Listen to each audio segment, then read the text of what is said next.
አላህ በጌትነቱ አንድ ነው፣ አጋር የለውም። አልቂደም ጅማሬ ያለመኖር አላህ ለመኖሩ ጅማሬ የለውም። አልበቃ ዘላለም ነው አላህ ለመኖሩ መድረሻ የለውም። ወቂያሙ ህዩ ነፍሱ መብቃቃት ከሱ ውጭ ያሉ ነገሮች በጠቅላላ የተብቃቃ ነው።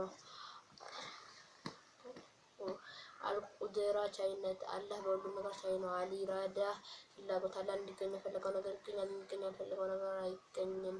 አልኢልም አዋቂነት አላህ በሁሉም ነገር ላይ አዋቂ ነው።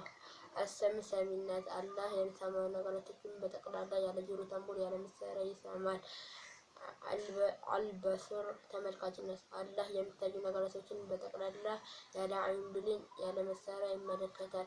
አልሐያት ህያውነት አላህ ህያው ነው፣ እሱም ህያው የኛ ነው፣ እንደኛ በነፍስ በስጋ በደም በአጥንት አይደለም።